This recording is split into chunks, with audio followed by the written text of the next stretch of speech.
ప్రభుత్వం అంటే విసిగిపోయే పరిస్థితికి ప్రజలలో ఆలోచన తీసుకురావద్దనేది నేను ఆలోచిస్తున్నాను. నేను చెప్తున్నాను, అర్థం చేసుకుంటారు, ఆలోచిస్తారనేది నేను అనుకుంటున్నాను. లేకుంటే 10 రోజుల తర్వాత ఖచ్చితంగా ఇది ఉద్యమంగా మారుతుంది. మీరు అనుకున్నంత ఇదిగా ఉండదు. నిజంగానే ప్రజలు కొనని బిల్డర్లు అక్రమంగా చేస్తే, రియాల్టర్లు అక్రమంగా కట్టింది ఉంటే, ప్రజలు ఏమాత్రం కొనంది ఉంటే కూల్చేయండి. దానికి మేము మద్దతు చెప్తాం. అక్రమ కట్టడాలను కూల్చేయండి, కానీ ప్రభుత్వ అధికారులను కూడా శిక్షించాలి. ఎక్కడైతే మొదలవుతుందో, ఎక్కడైతే మొలకబుడుతుందో, ఎక్కడైతే బీజం పడుతుందో వారిని మాత్రం శిక్షిస్తేనే ఆఖరికి మిగతా సమస్యలు పరిష్కారం అవుతాయి తప్ప ప్రజల ఇల్లు గులగొడితే పరిష్కారం కాదు.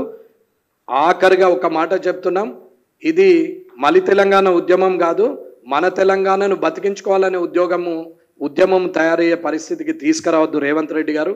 ఖచ్చితంగా మీరు చేస్తున్న పనిలో న్యాయం ఉన్నది అని అనుకుంటే ప్రజలకు న్యాయం చేసి ఆ తర్వాత మీరు ఏం చేసుకున్నా పర్వాలేదు, అధికారులను మాత్రం శిక్షించాల్సిందే. దీనికి కారకులైనటువంటి అది రాజకీయంగా ప్రజాప్రతినిధులైనా, ప్రజల ద్వారా ప్రభుత్వం ఏర్పడిన ఆ ప్రభుత్వంలో అధికారంలో ఉన్నటువంటి ప్రభుత్వ అధికారులైనా శిక్షకు అర్హులే అని చెప్పేసి నేను చెప్తున్నా.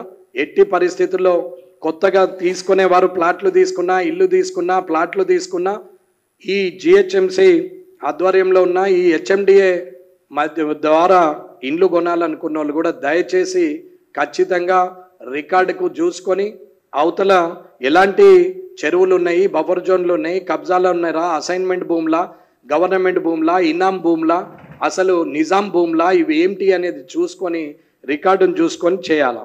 మేము రికార్డు తీసుకున్నాం, లీగల్ ఒపీనియన్ తీసుకున్నాం. లీగల్ ఒపీనియన్ అడ్వకేట్ కూడా ఇచ్చిండు మాకు, నోటరీ చేసి ఇచ్చిండు. అయినా కానీ గులగొడుతున్నారు అంటే అడ్వకేట్లకు విలువ లేదు అంటే జ్యుడిషియరీకి, బ్యూరోక్రాట్స్కి, ప్రభుత్వానికి ఏమీ విలువలేని పరిస్థితి. ఎవరిని నమ్మాలనో ఆగమ్య గోచరంగా ప్రజలు ఉన్నారని చెప్తూ, ఎట్టి పరిస్థితులలో మీరు ఈ 10 రోజుల లోపల కాంపన్సేషను ఏదైతే అప్రూవ్డ్ లేఅవుట్స్ ఉన్నాయో వాటిలో కట్టుకున్న ఇండ్లు కానీ, అపార్ట్మెంట్లు కానీ, కొన్న ఫ్లాట్లు కానీ, ప్లాట్లు కానీ ఏవిటికైనా సరే ప్రభుత్వం కాంపన్సేషన్ ఇవ్వాల్సిన అవసరం ఉన్నది. దానికి సంబంధించిన అధికారులను జైల్లో పెట్టాలా, అది కూడా ఎంతమందిని పెట్టినాం, ఎంతమంది తప్పు చేశారు, ఎంతమందిని సస్పెండ్ చేసినాం అనే దాని మీద కూడా శ్వేతపత్రం రిలీజ్ చేయాలి. అట్లాగే గత 30 సంవత్సరాలుగా మాయమైన చర్ల మీద, అప్పుడున్న అధికారుల మీద, అప్పుడున్నటువంటి రాజకీయ నాయకుల మీద మీరు ఏం ఛార్జ్ షీట్లు వేస్తారో, మీరు ఏం తయారు చేస్తారో చూడండి. ప్రభుత్వంకు రాకముందు ఎమ్మెల్యేలు తప్పు చేసినని ఛార్జ్ షీట్లు వేయడం కాదు, ఇప్పుడు తప్పు చేసినటువంటి వ్యక్తుల మీద ఛార్జ్ షీట్లు వేసి ఊచల మధ్యన కూర్చుండబెడితే ఖచ్చితంగా ప్రజలు వారు సుఖశాంతులతో ఉంటారనేది డిమాండ్ చేస్తూ, రానున్న 10 రోజుల్లో ఇవన్నీ దృష్టిలో పెట్టుకొని మీరు ఖచ్చితంగా చెప్పాలి. దీనికి సంబంధించిన రెవెన్యూ సెక్రటరీలే కావచ్చు, దీనికి సంబంధించిన పురపాలక సెక్రటరీలే కావచ్చు, దీనికి సంబంధించిన ప్రిన్సిపల్ సెక్రటరీలు కావచ్చు, చీఫ్ సెక్రటరీ శాంతకుమారి గారు కావచ్చు, మంత్రులు కావచ్చు, ప్రతి ఒక్కరూ దీనికి ఆన్సరేబుల్గానే ఉండాల్సిందే. మీరు ఏది చెప్పినా, ఎక్కడికి రమ్మన్నా, ఏది మాట్లాడినా, మీతో కలిసి డిబేట్లో పాల్గొమ్మన్నా నేను వస్తా, ఖచ్చితంగా మాట్లాడతా. మీరు అడిగిన ప్రశ్నలకు నేను సమాధానం చెప్తా, నేను అడిగిన ప్రశ్నలకు మీరు కూడా సమాధానం చెప్పాలా. ఖచ్చితంగా ప్రజల పక్షాన ఉంటుంది. ఇదేమో ప్రెస్ మీటు ఏం చేస్తాడు, ఏదో అన్నారు పోయినరు అని అనుకుంటున్నారేమో, కానీ మొదలు పెడితే ఆగేదే లేదు. ఖచ్చితంగా ప్రజల పక్షాన నిలబడి కొట్లాడాల్సిన పరిస్థితి ఉంటుంది. అంతదాకా తీసుకురావద్దని గౌరవ ముఖ్యమంత్రి గారికి, రేవంత్ రెడ్డి గారికి మరొకసారి తెలియజేస్తున్నాను. జై హింద్, జై భారత్. ఇవాళ పార్టీ ఆఫీస్లో ప్రెస్ మీట్ పెట్టిందే అండగా ఉంటామని ప్రెస్ మీట్ పెట్టినాం. రానున్న కాలంలో 10 రోజుల లోపల నిర్ణయం తీసుకోకపోతే ఉద్యమంగా మారుతుందని చెప్పినాం. నిజాయితీగా ఉన్న నాయకులందరూ కూడా, నిజాయితీగా ఉన్న అధికారులైనా, సోషల్ సర్వీస్ చేసే ఎన్జిఓస్ అయినా, సామాజిక దృక్పథం ఉన్న జర్నలిస్టులైనా అందరూ కూడా ప్రజల పక్షాన్ని నిలబడాల్సిందే. ఎందుకు అని అంటే, తప్పు చేసిన వ్యక్తులను వదిలేసి చెమటోడ్చి పెట్టినటువంటి ప్రజల రక్తాన్ని పీల్చే పని చేస్తే దీనికి అందరం వ్యతిరేకమే. ఖచ్చితంగా భారతీయ జనతా పార్టీ తరపున ఒకవేళ అనుకుంటే రేపొద్దున కిషన్ రెడ్డి గారు వస్తున్నారు, అధ్యక్షుల వారి అనుమతితోనే మాట్లాడినాం. అధ్యక్షుల వారి నిర్ణయం మేరకు తదుపరి కార్యాచరణ ఖచ్చితంగా ప్రకటిస్తాం.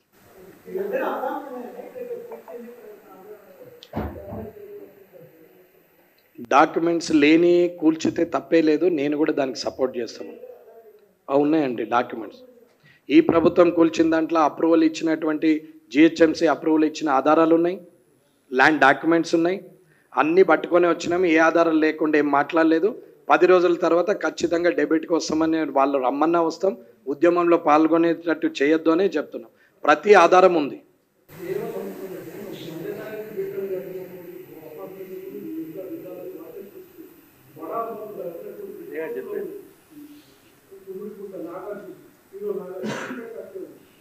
ఎన్ కన్వెన్షన్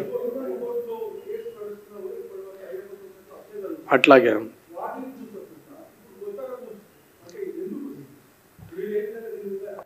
అదే చెప్పిన అన్న. రాజ్ పుష్ప కానీ, పాపర్ణ కానీ, మహివంశ్ కానీ, ఈ ఏది ఉన్నా కదా సరే, ఎన్ని బిల్డర్స్ వాసవి గ్రూప్ వాళ్ళు కానీ, ఎల్బీ నగర్లో ఉన్నటువంటి ఆ సిరీస్ కంపెనీ ల్యాండ్ కానీ, ప్రతి దాంట్లో అవినీతి ఉంది, 100% ఉంది. ఇది నిజం. ఇవాళ మీరు అడిగిన ప్రశ్నకి సమాధానంగా ఎన్ కన్వెన్షన్ కావచ్చు, అయ్యప్ప సొసైటీ కావచ్చు, ఏదైతే గోడలు కూల్చడం, కాంపౌండ్ వాళ్ళు కూల్చడం, మల్లారెడ్డి గారి కాంపౌండ్ వాళ్ళు కూల్చడం, లేకపోతే ఇంకొకరిది ఆపడం, ఇలాంటివి చేసి ఉరుకుంటారు. కానీ మెయిన్ బిల్డింగ్లు ఎందుకు కూల్చరు? అసలు ముఖ్యంగా హైరైజ్ బిల్డింగ్స్కి ఎంతవరకు, అందుకే మాట్లాడినాం, డీవియేషన్ లేకుండా హైరైజ్ బిల్డింగ్స్ ఉన్నాయి అని చెప్పి. ఇవాళ అన్ని ఆధారాలతోనే మాట్లాడుతున్నాం. నేనేది ఇక్కడెక్కడ రాజకీయంగా మాట్లాడలేదు, ఇక్కడ ఎక్కడ కూడా సబ్జెక్టు డీవియేట్ అయి మాట్లాడలేదు. దీనికి 12 వాదనలుగా ఆరోగెంట్గా ఆర్గ్యుమెంట్ చేయలేదు. నిజాయితీగా, నిక్కచ్చిగా, మాటకు మాట స్పష్టంగా ఆధారాలతోనే మాట్లాడినాం, ఆధారాల ద్వారానే మాట్లాడినాం. డాక్యుమెంట్స్ అంటే ఇన్ని డిపార్ట్మెంట్స్ ఎన్ని ఉన్నాయో అన్నీ చెప్పినాం. ఇవాళ అయ్యప్ప సొసైటీలో అదే గులగొడతారు, తెల్లారి అదే మినిస్టర్ పోతే రోడ్ వేస్తారు. ఎన్ కన్వెన్షన్లో గులగొడతారు, ఇదే మంత్రులు పోయి, ఇదే ముఖ్యమంత్రి పోయి దావత్లకు అటెండ్ అవుతారు. ఎవరిని పిచ్చోని చేస్తారు? ప్రజలు పిచ్చోళ్ళు అయితే 10 ఏళ్ల కాలంలోనే కథం పట్టించారు. ప్రజలు పిచ్చోళ్ళు కాదన్న, బాధితులు. తెలుసు, అసహాయత, అసమర్థులు కాదు, సమర్థులే. కానీ నిస్సాయత. తన కుటుంబాన్ని తను గడపడానికి పొద్దున్న లేచి సాయంత్రం వరకు పని చేసుకొని రాత్రి వరకు ఎంతో కొంత కుటుంబానికి తీసుకురావాలా, పిల్లల చదువులకు కావాలా, భోజనానికి కావాలి, నాకంటూ ఒక ఇల్లు, కొంత మోటార్ సైకిల్ ఉండాలని కోరుకున్నటువంటి జీవితం గడుపుతున్నటువంటి వ్యక్తులు ఉదయాన్నే లేచి రాత్రి ఇంటికి చేరుకొని ఇంట్లో వాళ్ళతో ప్రశాంతంగా 2 పూటలు భోజనం చేసి పడుకుంటారు. అది అసమర్థత కాదు. అది ఇంకా తిరిగి కొట్లాడితే ఈ అధికారి ఆ అధికారి అని నిస్సాయతలో లోపమవుతున్నది తప్ప ఇబ్బంది పడదు. కానీ ఈ నిస్సాయత అసహాయతగా మారదు. ఖచ్చితంగా ఒకరికి ఒకరు తోడైన రోజు ఇలాంటి పనులు ఖచ్చితంగా అవుతారు. హైరేజ్ బిల్డింగ్స్ పెద్ద పెద్ద ఉన్న వాటి వాళ్ళవి అన్న అంతేందుకన్నా ఫామ్ హౌస్లు, చెరువుల కుంటల పక్క పొంటి బఫర్ జోన్లో కట్టినాయి. నేను సాక్ష్యాలు ఇస్తా, గులగొట్టమని చెప్తా, నేను ఇస్తా. రూల్కి అగెనెస్ట్గా ఉన్నటువంటి బిల్డింగ్లు అన్ని పేర్లు నేను ఇస్తా, with evidence, with document, with everything. ఏది కావాలన్నా చూపిస్తాం. అన్న ఇదేదో వేగ్గా మాట్లాడట్లేదు. ఇది నేను వారం 10 రోజుల నుంచి కాదు, నాకు దీని మీద అవగాహనతోనే మాట్లాడుతున్నాం. నేను 100% రెవెన్యూ శాఖ మీద పూర్తి అవగాహనతోనే మాట్లాడుతున్నాను. డబ్బుల ఆశతోని అధికారులు, రాజకీయ నాయకులు చేస్తున్నటువంటి తప్పిదాల వల్ల సామాన్య ప్రజలు ఇబ్బంది పడుతున్నారనేదే నా అంశం. ఇందులో 3 ఉన్నాయి. ఒకటి, ప్రభుత్వం చేస్తుంది తప్పు, ప్రభుత్వాధికారులు చేసింది తప్పు, సామాన్య ప్రజలు ఇబ్బంది పడుతుంది నిజం. ఈ 3 ఏది అబద్ధం కాదు. అందుకే హైరేజ్ బిల్డింగ్స్లో ఉన్న తప్పులు, గుట్టల మీద గుట్టలను తీసి కట్టినటువంటి ఇండ్లు అన్నీ కూడా ఎంతవరకు కరెక్టు అనేది ఎన్విరాన్మెంట్ డిపార్ట్మెంట్ వాళ్ళే చెప్పాలి. సమతుల్యత ప్రకృతిలో లోపమైన నాడే ఇలాంటి అపశృతులు జరుగుతాయి. ఇవాళ హైదరాబాద్లో వరదలు వస్తున్నాయి. కారణం, రోడ్డు మీద జామ్ అవుతుంది ట్రాఫిక్. 3 గంటలంటే కార్లలో కూర్చుండి పాట పెట్టుకొని ఇనే నిస్సాయ పరిస్థితికి దిగజారిపోయారు హైదరాబాద్ పట్టణ ప్రజలు తప్ప. అరే ఇది ఎందుకైంది, ఇట్లెందుకు చేస్తున్నారు, సింగిల్ రోడ్ ఎందుకు లేదు, 1 వే ట్రాఫిక్ ఎందుకు చేయరు, రోడ్లు ఎందుకు క్లియర్ చేయరు, ట్రాఫిక్ ఏం చేస్తున్నది, అసలు హెచ్ఎండి ఏం చేస్తున్నది, లేకుంటే జిహెచ్ఎంసీ ఏం చేస్తున్నది, పోలీస్ ఏం చేస్తున్నారు, రెవెన్యూ వాళ్ళు, కలెక్టర్ ఏం చేస్తున్నాడు, అసలు మంత్రులు ఏం చేస్తున్నారు, ఎమ్మెల్యేలు ఏం నరుకుతున్నారు, అసలు వీళ్ళు ఏం చేస్తున్నారు అని అడిగే ప్రజలు లేనే లేరు. ఎందుకు అని అంటే మళ్ళీ తిరిగి 2వ రోజు తన పనికి తను వెళ్ళాలా, తన వ్యాపారానికి తను వెళ్ళాలి. ఇది ఒక్క విషయాన్ని వీక్నెస్ని పట్టుకొని ఆట ఆడుతుంది రెండు వర్గాలు. ఒకటి బ్యూరోక్రాట్, రెండోది పబ్లిక్ పొలిటీషియన్స్. ఈ ఇద్దరు చేస్తున్న తప్పిదం వల్ల లక్షల కోట్ల మంది నష్టపోతున్నారు అని చెప్తున్నాం. ఇవాళ రాజ్భవన్ ముందట పొక్కదొడినా 1,00,000 లీటర్ల నీళ్లు స్టోరేజ్ చేస్తా అని అంటాడు. మీదికెళ్ళి ఫ్లైఓవర్ పోతే కింద గులిపోయి చచ్చిపోతేనే దిక్కు లేదు. రోడ్డు కింద పొక్కలు తవ్వి నీళ్ళ ట్యాంకులు చేస్తే నీళ్లు స్టోరేజ్ చేసి పంపింగ్ చేసి నేను వాటిని అక్కడికి పంపిస్తా, ఇక్కడికి పంపిస్తా. అపర భగీరథుడు సన్నపైన ఒక పాత అయిన పోతే కొత్త భగీరథుడు మళ్ళీ వచ్చాడు.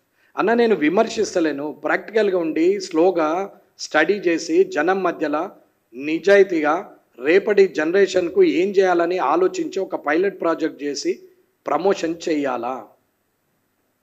ఒక ట్యాబ్లెట్ తయారైతే దాని మీద క్వాలిటీ అసెస్మెంట్ చేసేసి క్వాలిటీ అష్యూరెన్స్ ఇచ్చిన తర్వాత దాన్ని 3 సార్లు 4 సార్లు 10 సార్లు చేసి ల్యాబ్ నుంచి బయటకు తీసుకొచ్చి దాన్ని అప్రూవల్ తీసుకొని పబ్లిక్ మార్కెటింగ్ చేస్తారు.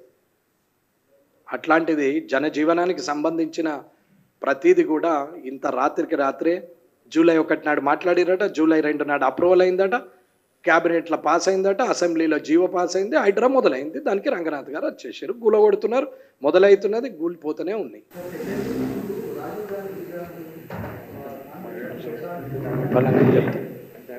ఏం కాదు చెప్పండి అన్న, చెప్తా. దేని మీద ఎవరు పెడుతున్నారు? రాష్ట్ర ప్రభుత్వం పెడుతుందా, కాంగ్రెస్ పార్టీ పెడుతుందా? రాష్ట్ర ప్రభుత్వం పెడితే ఏ ప్రభుత్వం వస్తే అలా నాయకులది పెట్టడం అనేది పరిపాటి అయిపోయింది కదా. ప్రజలు దాన్ని ధిక్కరించాలా, దాన్ని ఎవరైనా తప్పుగానే భావించాలి. దానికి పార్టీ పరంగా స్టాండ్ ఏముంటుంది? కామన్ సెన్స్ ఉన్న ప్రతి వ్యక్తికి అడ్డం ఏది ఉందనేది తెలవాలా. రోడ్లో కంబేసి ఎలక్ట్రిసిటీ ప్రొవిజన్ ఇస్తాం, పోతారా? రోడ్లో నాలా దవ్వి పెడతాము, మోర్లన్నీ రోడ్డు మీద ఓపెన్ పెడతాము, రోడ్డు మీదనే బారని అంటాం, పోతామా?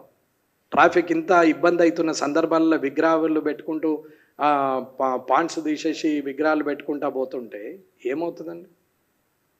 ఎవరి గొప్పతనాన్ని వారు చూపించుకోవడానికి విగ్రహాలు పెడితే గుళ్ళు కట్టడం గొప్పతనం కాదండి, గుళ్ళో పూజారిని నియమించడం గొప్పతనం, రోజు ధూపదీప నైవేద్యం చేయడం గొప్పతనం. కాకిరెట్ట వేసిపోతే కూడా దుమ్ము దులపలేని ఈ రాజకీయ నాయకుల విగ్రహాలు పెట్టి వాళ్ళని అవమానిస్తున్నారు తప్ప వారు పెడుతున్నది ఏమాత్రం అభిమానంతో కాదు, అది లాభం లేదు. ఏ విగ్రహాన్ని అయితే పెడతామో కనీసం దాన్ని రోజువారీగా తుడిచే గుణం కూడా లేదు, సంవత్సరానికి ఒకసారి పెయింట్ వేసే క్యారెక్టర్ లేదు. స్వాతంత్ర సమరయోధులయే కాకిరెట్టలేసి కారిపోతూ ఉంటే కనీసం తూడ్చే నాతుడే లేడు, కానీ ఖద్దరు బట్టలు వేసుకొని పొద్దున్న లేచి రోడ్ల మీద మాత్రం ధర్నాలు చేస్తారు. ఇది నిజం.